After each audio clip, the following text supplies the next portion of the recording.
Boa noite.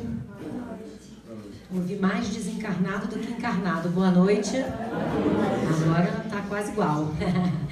Bom, gente, é como sempre uma alegria a gente fazer um estudo. Porque quando a gente traz um estudo, uma reflexão, e certamente vocês já viram o tema da palestra, do estudo, da reflexão, enfim, todos já conhecem essa história. Mas antes da gente entrar na parábola, a gente vai esclarecer, a gente sempre gosta de lembrar o que é uma parábola. O que é uma parábola? Parábola é uma narrativa alegórica que traz elementos do cotidiano, mas que no fundo traz um ensinamento moral. A parábola é diferente da fábula. A fábula também traz um ensinamento moral, mas a fábula utiliza animais, vegetais. Então, a parábola é diferente, porque usa elementos do cotidiano. Por que Jesus falava por parábolas? Através das parábolas, dessa narrativa, Jesus conseguia falar verdades muito profundas e com que as pessoas também pudessem compreender. Por isso que ele utiliza elementos da vida cotidiana, das personagens da sua época e do seu tempo. O que acontece conosco? Normalmente, quando a gente estuda uma parábola de Jesus, a gente lê a parábola, faz uma reflexão em cima da parábola, como se ele estivesse contando para a gente hoje, no século 21. E isso é um grande equívoco que a gente comete. Então hoje, na parábola do filho pródigo, e que hoje nem estão usando mais o nome de parábola do filho pródigo, porque a própria psicologia já identificou na parábola que é muito importante também a presença do outro filho. Então hoje em dia tem se usado muito o termo, a parábola dos dois filhos, porque a conduta do outro filho é muito importante e deve ser analisada em profundidade. E a gente mais para frente vai ver por quê. Então hoje eu vou convidar todos vocês e a mim também para a gente fazer uma viagem. Vamos viajar para a Palestina do século I. Porque Jesus conta esta parábola no século I para pessoas do Oriente que tinham costumes, que tinham hábitos e que viviam uma vida completamente diferente da nossa vida. Ah, Andréia, então você está falando que a mensagem de Jesus foi para aquela época, foi para aquele tempo, não serve para nós hoje? Claro que serve. E cada vez a gente se aprofundando no estudo, a gente vai percebendo elementos mais importantes e que nos cabem muito bem. Mas a gente, para compreender, a gente tem que voltar no tempo. Então, eu vou ler a parábola e depois nós vamos fazer essa viagem à Palestina do século I. E disse um certo homem que tinha 2 filhos. E disse, um certo homem tinha 2 filhos. E o mais moço deles disse ao pai, pai, dá-me a parte da fazenda que me pertence. E ele repartiu por eles a fazenda. E poucos dias depois, o filho mais novo, ajuntando tudo, partiu para uma terra longínqua e ali desperdiçou a sua fazenda, vivendo dissolutamente. E havendo ele gastado tudo, houve naquela terra uma grande fome e começou a padecer necessidades.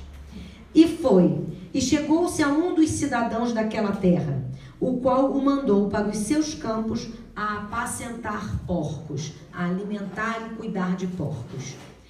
E desejava encher o seu estômago com a comida dos porcos, e ninguém lhe dava nada. E caindo em si, disse, quantos trabalhadores de meu pai têm abundância de pão, e eu aqui pereço de fome. Levantar-me-ei e irei ter com meu pai, e dir-lhe-ei: Pai, pequei contra o céu e perante ti. Já não sou digno de ser chamado teu filho. Faze-me como um dos seus trabalhadores. E levantando-se, foi para seu pai. E quando ainda estava longe, viu-o seu pai e moveu-se de íntima compaixão. E correndo, lançou-se-lhe ao pescoço e o beijou repetidamente. E o filho lhe disse: Pai, pequei contra o céu e perante ti, e já não sou digno de ser chamado teu filho. Mas o pai disse aos seus servos: Trazei depressa a melhor roupa e vestilho, e ponde-lhe um anel na mão e sandálias nos pés. E trazei o bezerro cevado e matai-o. E comamos e alegremo-nos, porque este meu filho estava morto e reviveu. Tinha-se perdido e foi achado. E começaram a alegrar-se. E o seu filho mais velho estava no campo, e quando veio e chegou perto de casa, ouviu a música e as danças. E chamando um dos servos, perguntou-lhe que era aquilo. E ele lhe disse: Veio teu irmão, e teu pai matou o bezerro cevado, porque o recebeu são e salvo. Mas ele se indignou e não queria entrar. E saindo, o pai estava com ele. Mas respondendo, ele disse ao pai: Eis que te sirvo há tantos anos, sem nunca transgredir o teu mandamento, e nunca me deste um cabrito para alegrar-me com os meus amigos. Vindo, porém, este teu filho, que desperdiçou a tua fazenda com as meretrizes, aí já bota logo o nome do irmão na lama, né? Mataste-lhe o bezerro cevado. E ele lhe disse: Filho, tu sempre estás comigo, e todas as minhas coisas são tuas. Mas era justo alegrarmos-nos e regozijarmos-nos, porque este teu irmão estava morto e reviveu. Tinha-se perdido e achou-se. Nós vamos analisar quase versículo a versículo.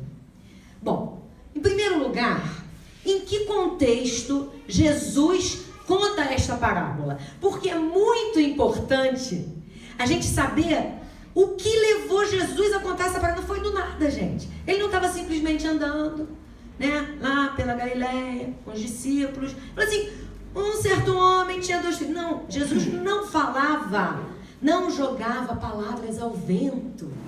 Jesus era mestre, e como bom mestre não perdia a oportunidade de ensinar. Jesus conta esta parábola quando é interpelado pelos fariseus, porque ele estava jantando na casa de alguém, não lembro quem, estava jantando, e os fariseus falaram para ele que ele comia, ele se alimentava, ele sentava à mesa com pessoas de má vida e pecadores. Que os fariseus eram os puros da época. Eram os homens ligados à religião, que cumpriam todos os preceitos religiosos. E Jesus ainda os chamou de sepulcros caiados, porque eles eram brancos por fora, por causa das roupas, das túnicas, né, de tudo que eles faziam no templo, mas podres por dentro. E Jesus, quem eram essas pessoas de má vida? E os pecadores? Os publicanos, que eram os cobradores de impostos e odiados pelos fariseus. E as meretrizes, aquela que Jesus não deixou apedrejar, ou melhor, a mulher adúltera. Jesus convivia com os doentes, os leprosos, os indesejados da sociedade. E ele foi questionado pelos fariseus que ele comia, ele se sentava à mesa com pessoas de má vida e pecadores. E Jesus, então, nesse momento, conta a parábola dos 2 filhos. Vamos analisar a parábola, mas vamos antes fazer a viagem à Palestina do século I. Naquele tempo, as aldeias eram como se fossem cidades pequenas do interior. Todo mundo se conhece, Todo mundo sabe da vida de todo mundo participa da vida de todo mundo. A propriedade era o que dava identidade às famílias. Aquelas aldeias eram aldeias de 20, 30 propriedades, pequenas aldeias de pessoas que cultivavam, de fazendeiros, de homens rurais do campo, que cultivavam a terra. Um cuidava de porcos, o outro cuidava de ovelha, o outro cuidava de gado, o outro tinha plantação. E eles compartilhavam da vida um dos outros, da produção que os outros tinham, que cada um tinha. E eles tinham um respeito profundo pelos patriarcas. Cada chefe de uma família era uma pessoa muito importante e muito respeitada. Tinha que ser muito respeitado. Aristóteles nos diz que reconhece-se um ancião pelo seu andar. Porque os anciãos não significavam muito velhos, porque a longevidade naquela época não era tão longa como hoje. Mas o chefe da família, ele andava lentamente e majestosamente, porque isso denotava respeito. Guarda essa informação que é importante lá na frente. Então era muito importante a propriedade. A propriedade era quase que indivisível, indissolúvel. Mesmo quando o pai morria, as famílias continuavam vivendo naquela propriedade. E a responsabilidade por administrar a propriedade quando o pai morria era do filho mais velho, do primogênito, que representava o pai, o chefe da família, nas suas ausências, quando ele viajava. Vamos guardando essas informações. Portanto, naquela época, um jovem chegar para o seu pai e pedir a ele a parte dele na herança, na propriedade, era uma falta gravíssima, não só perante o pai, como perante a aldeia, perante a comunidade. Portanto, imaginem se hoje nós estamos falando do Oriente no século I, no século I. Imagina hoje, século XXI, se a gente chega para o pai da gente e fala assim: pai, divide aí os seus bens, vende tudo, me dá a minha parte. O que o pai da gente ou a mãe vai pensar? Que a gente quer ele o quê? Ajuda, por favor. Morto. Então foi exatamente o que o pai pensou. Esse meu filho me quer morto. Mas esse pai, que para nós, simbolicamente, o que Jesus estava nos mostrando, esse pai é Deus. Ele não fala, não vou fazer isso não. Ele deixa. Ele divide a sua fazenda e dá o dinheiro, dá parte da fazenda para o seu filho. Ele divide a propriedade. Ele já quebra aí uma regra da indissolubilidade da propriedade, porque a propriedade é a identidade da família. Naquele tempo era a identidade da família. Então ele já quebra isso. Ele divide a propriedade. E o que o filho faz? Vende rapidamente a propriedade. Até hoje, mas principalmente naquela época, uma negociação da venda de uma propriedade é tão complexa, é tão demorada, leva semanas, leva meses. Mas ele vendeu muito rápido. Sabe por que ele vendeu rápido? Porque ele não poderia continuar vivendo naquela aldeia. Porque ele tinha ferido um código de ética, de conduta, um código moral daquela comunidade. Ele poderia até mesmo ser apedrejado, segundo as leis. Porque era um filho que insultava e humilhava um pai publicamente, que desejava o pai morto. Então, e ele podia continuar ali depois de vender? Claro que não. E para onde que ele vai? Como diz a parábola, para terras longínquas.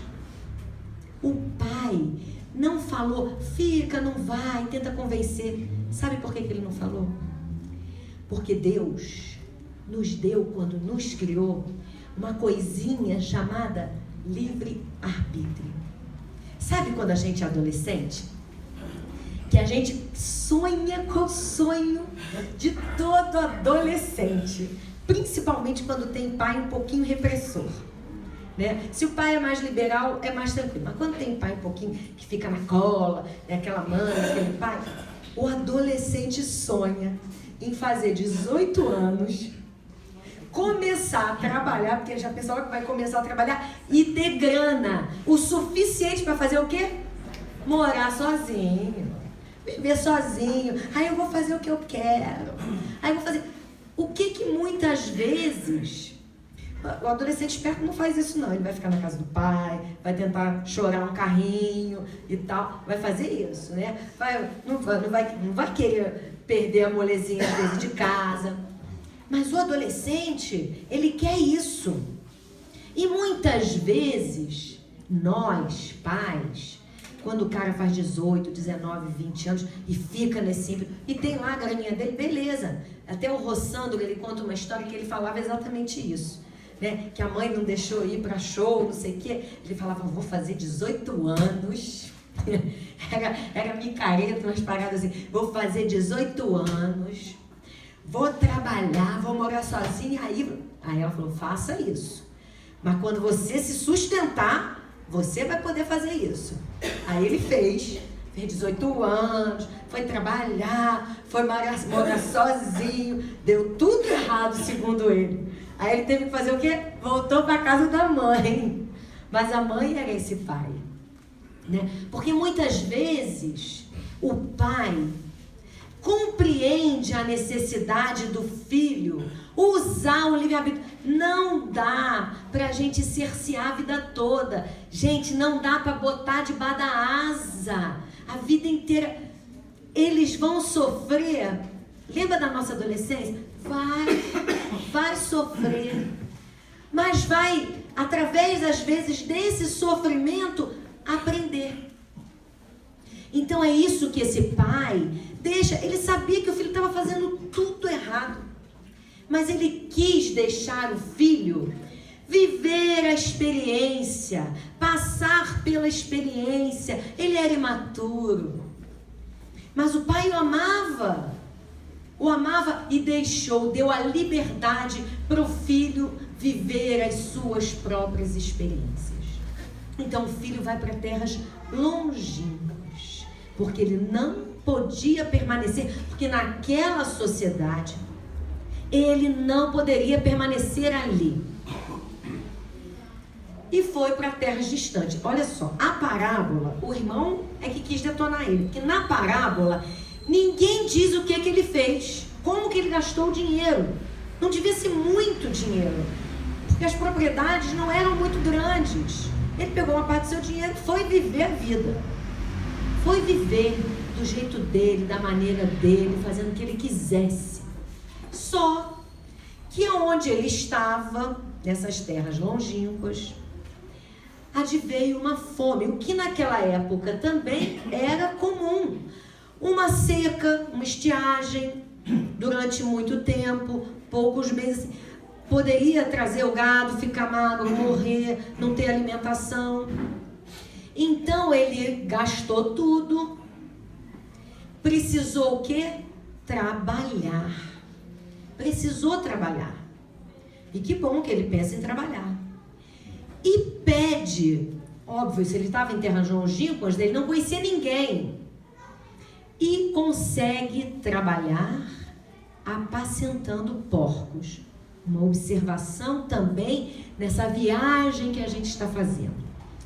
Para o judeu, o porco, o suíno, é um animal impuro. imundo. Eles não podem se alimentar de porcos, até hoje, de carne de porco. E naquele tempo, com muito mais rigor. Então, para um judeu, cuidar de porcos era extremamente humilhante. Nesse momento, ele está chegando lá. Jesus está dizendo que o rapaz está chegando no fundo do poço. Porque ele teve que se submeter à humilhação de cuidar de porcos. Mas veio a fome. E ele precisou se alimentar da comida que davam para os porcos. Se cuidar de porcos já era humilhante, imaginem para aquele rapaz, que era um rapaz de uma família, que tinha uma propriedade, que tinha servos, se alimentar de comida de porcos. Nessa hora, Jesus está falando assim, o rapaz chegou no fim da linha. Ele chegou no fundo do poço. E nessa hora, porque a gente sabe muito bem que quem é que ensina a gente é a vida, a dor. Porque ele estava sofrendo.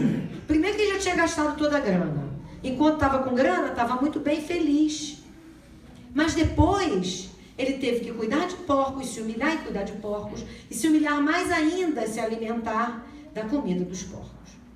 E nessa hora, como diz a parábola, caindo em si. O cair em si é aquele mergulho que a gente faz para se conhecer. É aquele momento em que a gente passa pelo autoconhecimento e fala, caramba, eu estou fazendo tudo errado. E nesse momento ele lembra que na fazenda do pai, na propriedade do pai, nem os servos se alimentavam daquilo. Que havia muito mais pão, ele usa esse termo, para os servos da fazenda do pai. Então nessa hora, a hora que ele está sofrendo, a hora da dor, porque é como dizem, né, o ditado, a dor ensina a gemer. Ele cai em si. E isso é muito positivo, porque primeiro ele percebe que todo o ato dele de afastamento da propriedade do pai, o que é isso, gente? Quando o pai não é Deus na parábola? Quando nós nos afastamos da essência divina que existe em nós e vamos para o mundo viver apenas egoisticamente, atendendo às nossas necessidades mais materializadas possíveis. Quando nós vivemos dessa maneira e nos afastamos, usamos mal o nosso livre-arbítrio e nos afastamos da essência divina que existe em nossa vida, da predestinação de sermos luz, como disse Jesus, de sermos o sal da terra, como disse Jesus. Quando nós nos afastamos dessa essência, existe uma lei, que é uma lei divina, e por ser divina, é imutável, que é a lei de causa e efeito. O rapaz se afasta da essência divina, utilizando mal o seu livre-arbítrio. Vive nas paixões ou na materialidade, não importa o que ele fez. E não quer dizer para nós, se nos colocarmos no lugar desse rapaz, não quer dizer, porque a gente está na vida, só gozando da vida, né? Vivendo só a vida material. Não, não é isso não. Se nós esquecemos a essência divina que existe em nós, se nós não observarmos, vivemos para comer, beber, trabalhar e mais nada, e só pensarmos que o mundo gira em torno de nós, porque esse rapaz era um egoísta. Se nós pensarmos somente em nós, não olharmos para o lado, para quem convive conosco,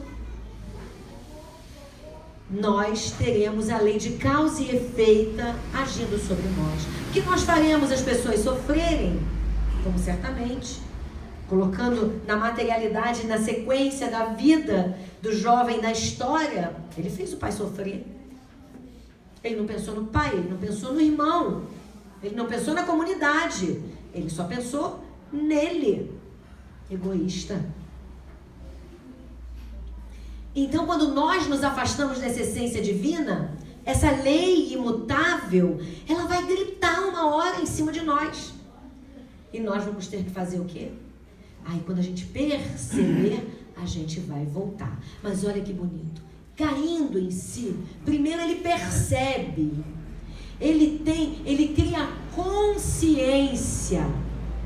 E olha que bonito que ele fala. Quantos trabalhadores de meu pai têm abundância de pão e eu aqui padeço de fome? Porque quando nós estamos no momento da dor, nós percebemos, nossa, como podia ter feito diferente, mas não fiz. E o mais bacana, nesse momento, o que ele fala para ele? Ele se arrepende, mas tem a atitude proativa.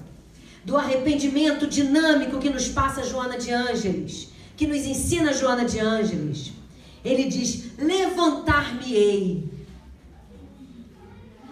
e irei ter com meu pai. Aí, ele está idealizando, criando mentalmente o processo do retorno, o processo da reabilitação. E isso acontece em nossas vidas, porque a gente erra, gente. A gente erra. Eu erro. Não sei vocês. De repente aqui vocês estão vindo muitos dias, né? Estão vindo direto já. Mas por isso que a gente está aqui falando. Por isso que eu tenho que estudar 1.500 vezes essa parábola nessa encarnação. Porque eu erro. E quando a gente erra, que a gente cai em si, sabe aquela coisa assim, né? A gente fica imaginando, né? Aquele rapaz assim, bacana, faz tudo certinho e vai pra vida. Aí quando ele vai voltar, ele fala assim, errei. Como é que eu vou fazer agora? Mas quando a gente idealiza, é o momento de idealizar a reparação. Não, eu posso fazer, eu vou mudar isso. Eu feri alguém, eu errei com minha família, eu errei no meu trabalho, eu errei com meus amigos. Não, eu vou me reabilitar. Mas eu tenho que imaginar como. Eu tenho que imaginar como. Aí levantar-me-ei. O levantar-me-ei é porque ele estava caído, gente. Ele estava caído. Levantar-me-ei, irei ter com meu pai. Começa o processo, né, de planejar a reabilitação. Irei ter com meu pai e dir-lhe-ei, pai, pequei contra o céu. Por que pecou contra o céu? Porque ele sabia que ele tinha ali quebrado um código de moral, um código de conduta, um código de ética, um código divino, que é a honra e o respeito à família, à aldeia. E errei contra ti, não sou digno de ser chamado teu filho. Ele sabia a seriedade do ato dele. E pedirei a você, meu pai, que me aceite como um dos seus trabalhadores. Para ele já estava bom ser um trabalhador, ser aceito. Só que aquele rapaz, vou contar aqui a fofoca daquele tempo, ele arrumou 3 problemas quando ele foi embora. Ele arrumou um problema com o pai, porque ele, pedindo a parte da fazenda, da herança, ele estava dizendo, pai, não gosto muito de você não, prefiro você morto, porque morto eu tenho dinheiro, mas já que você está vivo, eu quero o seu dinheiro, que para mim é o mais importante hoje, antes de você morrer. Então ele ficou mal com o pai. Ele ignorou o irmão, porque ele ia deixar o irmão sozinho, ignorou. Então, tipo assim, eu não gosto dessa família, sabe aquela coisa assim, eu não pertenço a essa família, né? Eu não gosto dessa família. Ele ignorou o irmão e ele ignorou um código de conduta da aldeia. Então ele tinha 3 problemas. Ele tinha um problema com o pai para resolver, ele tinha um problema com o irmão e tinha um problema com a aldeia, com a comunidade. Só que nessa hora da reabilitação que ele está pensando, ele está pensando apenas em resolver o problema dele com o pai. Ele não pensou ainda como que ele ia resolver o problema, porque ele sabia naquele tempo que ele tinha um problema com a comunidade e um problema com o irmão. Ele sabia. E levantando-se, foi para o pai. Quando o pai o vê, de longe ainda, lá de longe, vai correndo até ele, o abraça e o beija repetidamente. Duas coisas muito importantes. Lembra do ancião? Um ancião correndo não é bom. É problema. Ou ele está se humilhando perante a comunidade. Naquele tempo, um ancião andava na aldeia devagar, com seu traje, sua túnica, de forma imponente e majestosa. O pai era um ancião, era o responsável por aquela família. E ele vê o filho de longe. A aldeia está ali. Gente, quando a aldeia viu o ancião correndo, a aldeia parou. Falou, o que está acontecendo? Que esse homem, esse dono dessa já sabia, já tinha acontecido. A desgraceira, imagina a fofoca na aldeia. Deve ter sido um buchicho. E viram o ancião correndo. Falou assim, aconteceu alguma coisa. Quando o pai corre em direção ao filho, o pai está mostrando para a aldeia. E quando abraça e beija o filho, o pai está colocando assim num outdoor: eu perdoo o meu filho. Então, se o pai perdoa o filho, a aldeia já tem que olhar, porque esse ancião era respeitado pela aldeia. Então, a aldeia já vai olhar aquela situação de forma diferente. Naquele tempo, e até hoje, no Oriente, o beijo é um sinal de reconciliação. Quando havia uma contenda, um desentendimento entre duas pessoas, duas famílias, normalmente pegava uma pessoa e outra pessoa que estava em conflito, chamavam um mediador para mediar a conciliação, e a conciliação só estava plena, ela só tinha de fato ocorrido quando aqueles que estavam conciliando se beijavam no rosto, e assim acontece até hoje. Naquele tempo, a responsabilidade pela conciliação entre o pai e aquele filho jovem, sabe de quem era? Do filho mais velho, que representava o pai. Como o pai estava em contenda, entre aspas, em conflito com o filho mais moço, lá naquela hora que o filho mais moço pede para o pai a parte dele na fazenda, era a obrigação do irmão mais velho em tentar a conciliação entre o pai e o irmão mais jovem. Nessa hora, o irmão mais velho se omite. Omite porque ele também tinha um interesse. Ele tinha interesse em ficar naquela propriedade sozinho com o pai. Era a obrigação dele conciliar naquela época. O jovem chega, o pai o abraça e o beija repetidamente. Está perdoado, está perdoado. Eu me reconciliei com você. E o jovem, nesse momento, ele quer se colocar aos pés do pai. Ele quer dizer, pai, eu sei que eu errei, mas o pai, que é Deus para nós, ele não sabe como nos criou.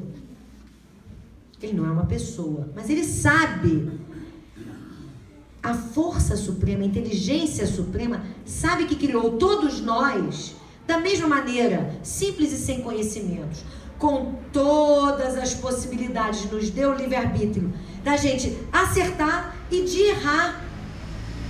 Se aquele pai que é Deus não perdoasse aquele filho, não seria Deus. Porque sabe e deixa que nós utilizemos o nosso livre-arbítrio como nós quisermos. Porque Ele sabe também que vai ter um dia que a gente vai cair em si. Que a gente vai se perceber.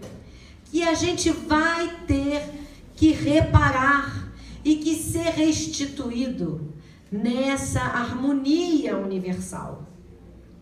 Então, quando o pai beija o filho, ele está dizendo: eu te perdoo, eu sei que você errou, eu sei que você precisava passar por essa experiência, mas eu aceito você aqui, porque eu sou amor, eu sou bondade, eu sou a justiça, eu sou a misericórdia. E o filho diz: pai, eu sei que pequei contra ti e contra o Deus. Pai, nem deixa ele terminar de falar. Ele ia pedir para trabalhar como servo. O pai não deixa. O pai chama o servo e fala: traz a túnica dele, traz o anel de família, que quem usava era o pai e os filhos, e põe sandália nele, porque só os filhos usavam sandália, o servo andava descalço. Nessa hora ele está dizendo para ele: eu estou te restituindo à condição de filho. Você nunca deixou de ser meu filho, embora você tenha se afastado de mim. Deus faz isso conosco. Por mais que a gente erre, por mais que a gente se equivoque, e ao longo dessas reencarnações nossas, nós já erramos muitas vezes. E olha a misericórdia de Deus, olha a misericórdia, olha o amor do Pai conosco, nos permitindo reencarnar, para saudarmos os nossos débitos, para semearmos um futuro diferente para a nossa existência de espírito imortal que somos. E ainda fala: mata o bezerro cevado. Gente, isso era a restituição do filho na condição de filho e na condição de membro da comunidade. Por quê? Ele não mandou matar um cabritinho para o filho comer porque estava com fome, não. Naquele tempo, não tinha geladeira nem freezer. Naquele tempo, quando você matava um bezerro cevado, não tinha como guardar a carne. Era para fazer festa para todo mundo. Então, naquele momento, ele está dizendo para a aldeia: olha, meu filho voltou, meu filho é meu filho, e vocês todos são convidados para participar da alegria desse jovem que estava morto. Por que estava morto? Estava paralisado, estava inerte, estava afastado da sua essência divina. E quando ele revive, que ele cai em si e se levanta, no sentido da reabilitação da sua conduta, ele não voltou para casa achando que ele não tinha errado. Ele sabia que ele tinha errado e feio. Mas ele é corajoso o suficiente para voltar. E isso é um exemplo para nós.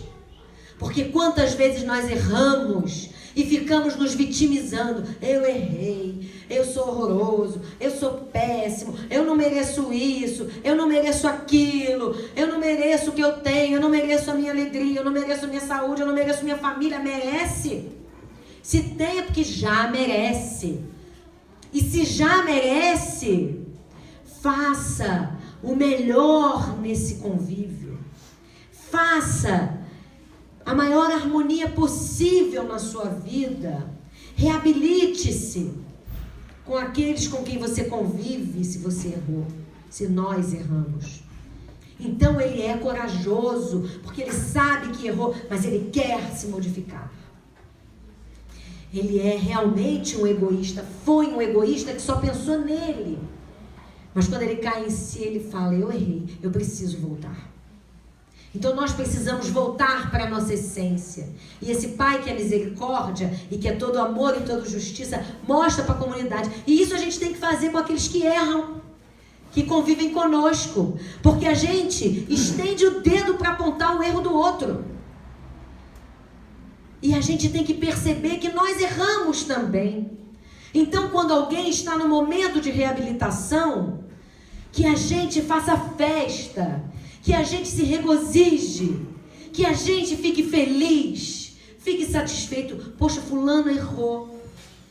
E não fique colocando a pessoa mais para baixo. Não tem jeito. Tem jeito, graças a Deus tem jeito. Porque Deus é Pai de amor, de bondade, de misericórdia.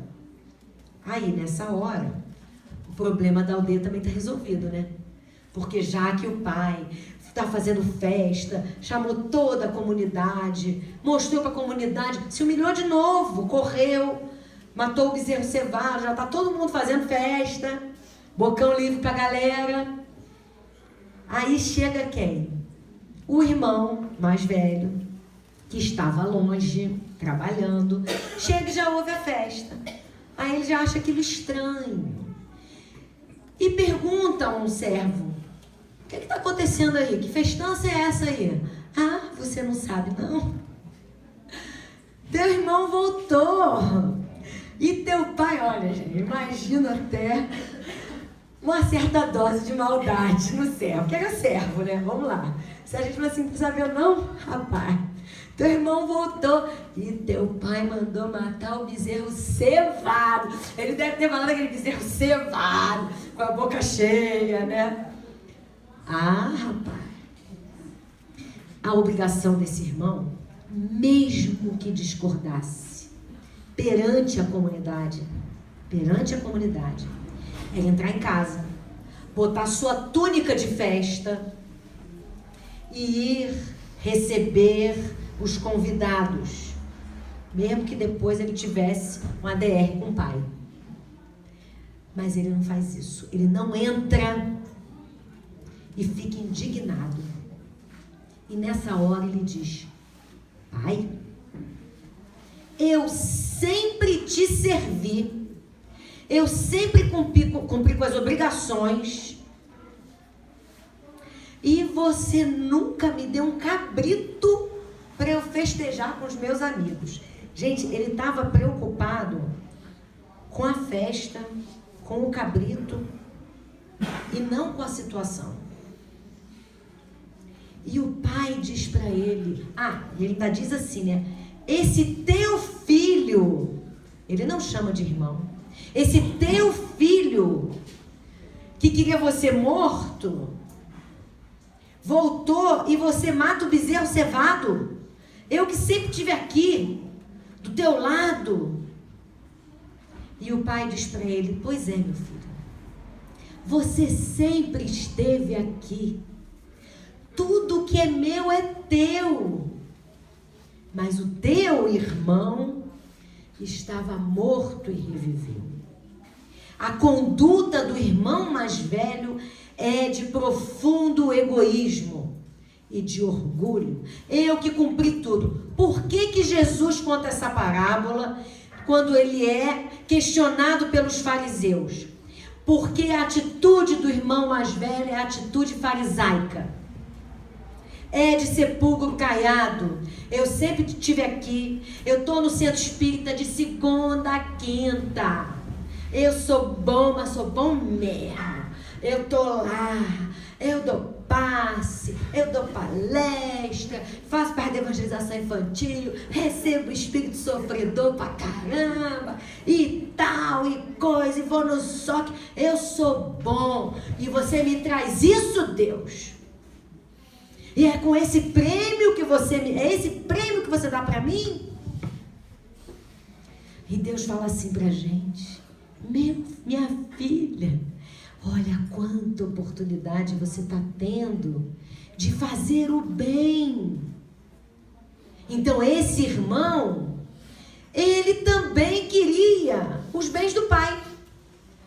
Também era um danado de um egoísta. que, segundo os nossos estudos, um era um egoísta corajoso. Ele teve coragem, peito, de ir lá e falar assim: pai, eu quero ter a tua grana aí, entendeu? Tô nem aí pra você, quero tua grana. O outro não. O outro se fingiu de bom, mas ele queria o quê? A grana.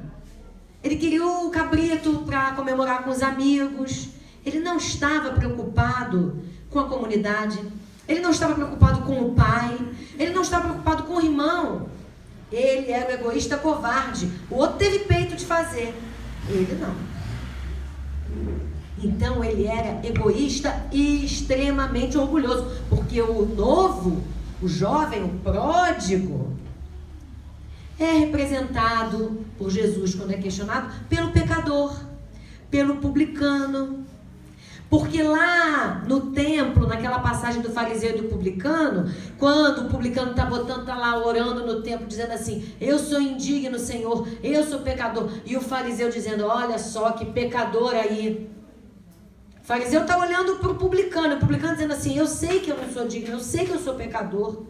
Diante das leis de conduta da época. E Jesus fala: aquele ali que já se reconhece errado, equivocado, ele tem muito mais mérito do que você, que acha que é puro e não é.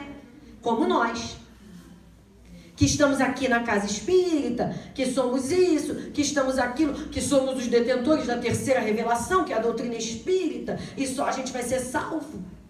Será? De que adianta a doutrina espírita? De que adianta dar passe, receber espírito, tomar água fluidificada, estudar, dar aula, se nossa conduta e nosso sentimento não é esse? Se a gente só faz para ganhar bônus hora, para entrar mais rápido em nosso lar, não é isso que importa para nós. O que importa é a essência, é o sentimento, é a reabilitação. Tudo bem que a gente sabe que a disciplina antecede a espontaneidade, como nos diz Emmanuel. Esses dois filhos somos nós. Temos que observar qual dos dois nós somos.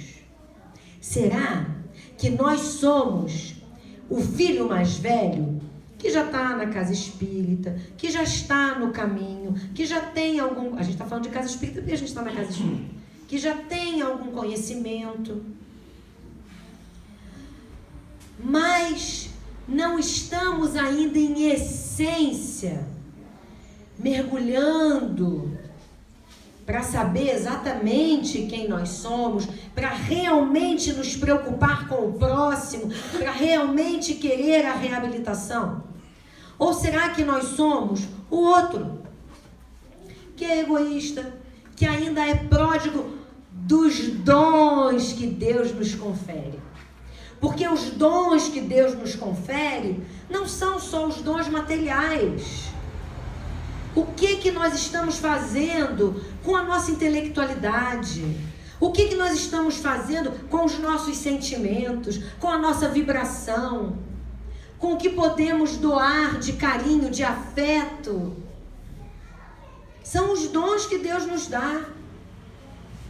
Com o nosso corpo físico. O que nós estamos fazendo? Qual desses filhos nós somos? Mas uma coisa, meus irmãos, para a gente encerrar, que é fundamental. Não nos importa realmente nos martirizar se descobrirmos que nós somos o filho mais velho, egoísta, covarde, farisaico. Nem tampouco se somos o mais novo, egoísta e pródigo dos dons que Deus nos oferta. O que nos importa é ter certeza e uma fé, uma crença inabalável na misericórdia do Pai. Que não importa a situação que estejamos hoje vivendo, que sempre há tempo e é possível cair em si, levantar-se, erguer-se e caminhar na direção do Pai. E para a gente encerrar, a gente lê um trecho do Fonte Viva. Ergamo-nos, levantar-me-ei e irei ter com meu Pai. Quando o filho pródigo deliberou tornar aos braços paternos, resolveu intimamente levantar-se, sair da cova escura da ociosidade para o campo da ação renovadora, erguer-se do chão frio da inércia para o calor do movimento reconstrutivo, elevar-se do vale da indecisão para a montanha do serviço edificante, fugir à treva e penetrar a luz, ausentar-se da posição negativa e absorver-se na reestruturação dos próprios ideais. Levantou-se e partiu no rumo do lar paterno. Quantos de nós, porém, filhos pródigos da vida, depois de estragarmos as mais valiosas oportunidades, clamamos pela assistência do Senhor, de acordo com os nossos desejos menos dignos, para que sejamos satisfeitos? Quantos de nós descemos voluntariamente ao abismo e lá dentro, atolados na sombria corrente de nossas paixões, exigimos que o todo misericordioso se faça presente ao nosso lado, através de seus divinos mensageiros, a fim de que os nossos caprichos sejam atendidos? Se é verdade, no entanto, que nos achamos empenhados em nosso soerguimento, coloquemo-nos de pé e retiremo-nos da retaguarda que desejamos abandonar. Aperfeiçoamento pede esforço. Panorama dos cimos pede ascensão. Se aspiramos ao clima da vida superior, adiantemo-nos para a frente, caminhando com os padrões de Jesus. Levantar-me-ei, disse o moço da parábola. Levantemo-nos, repitamos nós. Que Jesus nos abençoe.